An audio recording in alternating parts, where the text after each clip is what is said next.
Hey everybody, this is Jason from Fuzzlord Effects, and you are listening to the Fuzz Life podcast. In this episode, we're going to be talking about how to do a guitar setup specifically focusing on lower tunings and heavier gauge strings for doom metal music.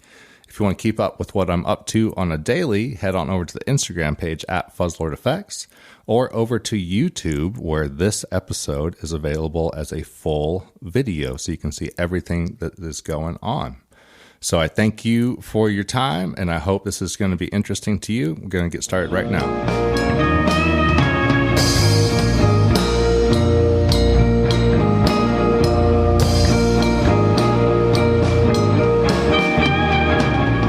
So we're going to go over the general steps of a setup procedure, and we're going to take my SG and set it up for C standard tuning. We're going to put some heavier strings on it. We're going to check the neck relief. We're going to adjust the string height, and lastly, we're going to make sure the intonation is set up properly.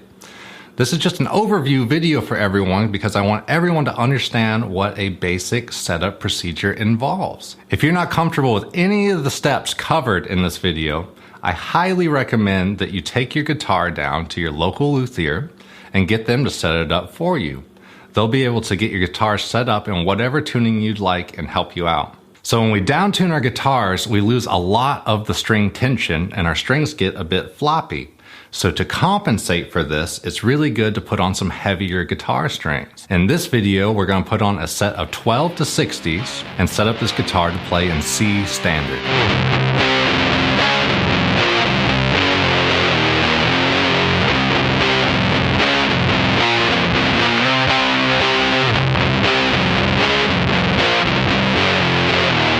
Now that we got our new guitar strings on and we're tuned up to pitch, C standard for this video, we need to check our neck relief. So what neck relief is a small amount of bow in our neck so that the strings have room to vibrate in the middle.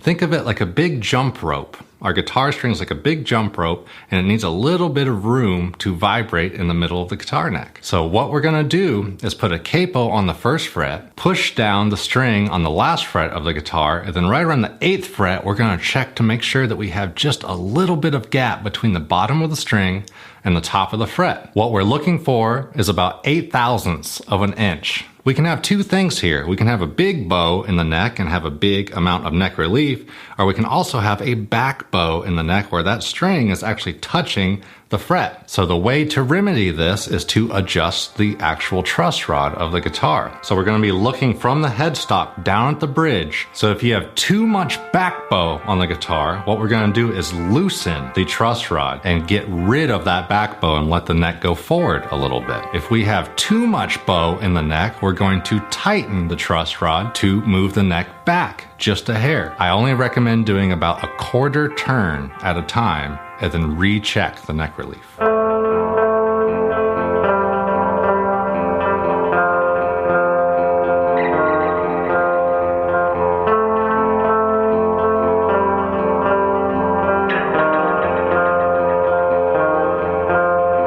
So we put new strings on our guitar, checked out the neck relief and adjusted the truss rod, and now what we're going to do is check out the string height at the bridge and the nut. So the easiest way to check the string height is to use one of these string height measurement tools, which you can find online. And what you do is you just measure the height of the string at the 12th fret, so the distance between the bottom of the string and the top of the fret, and then we can use the thumb screws to adjust the height of the strings at the bridge. What we're looking for is about 80/1000ths on the low string and about 60/1000ths on the high string. So we just put our measurement tool in on the 12th fret, and then we can raise or lower our bridge as needed to get to those numbers. So the last major problem we can run into during the setup procedure using heavier strings is that sometimes our new string won't fit properly into our nut slot. We can do one of two things here. Either we can take some files and very carefully file out the nut so that our new string sits in properly, but most of us aren't comfortable doing that. So I highly recommend during this step, if you're not comfortable doing that, to go down to your local guitar shop and talk to a luthier and get this step done professionally. So we're on the last step of our setup procedure, and we're going to go over the intonation of the guitar. What intonation is it makes sure that as we play up the fretboard, the guitar stays in tune with itself. Another way to say that is that we want to make sure that the 12th fret is the exact middle of the overall string length.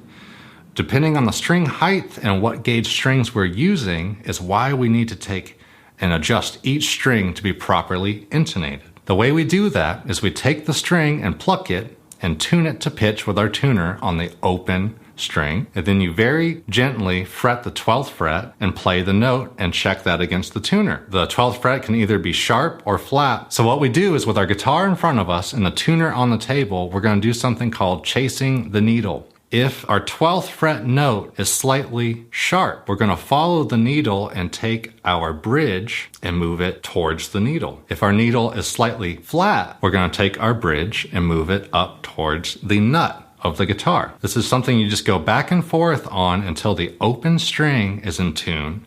And then when you fret the 12th fret and pluck it, that the 12th fret is also in tune.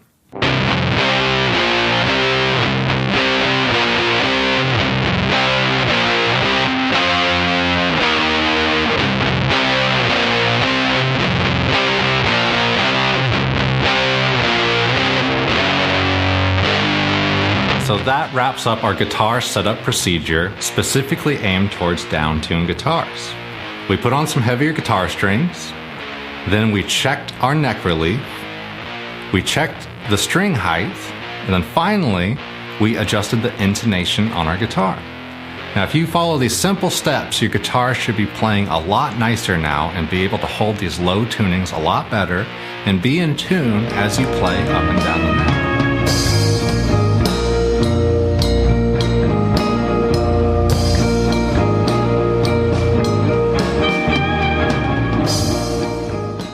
Again, I really appreciate your time and thank you for listening. I'm Jason from Fuzzlord Effects, and you have been listening to the Fuzz Life Podcast. Be sure you subscribe to the podcast so you don't miss any episodes. It's available on YouTube, iTunes, Spotify, and a bunch of other places. Of course, you can always head on over to the fuzzlordeffects.com website and check out some of the Fuzz Life t-shirts and other gear there. I'll talk to you next week.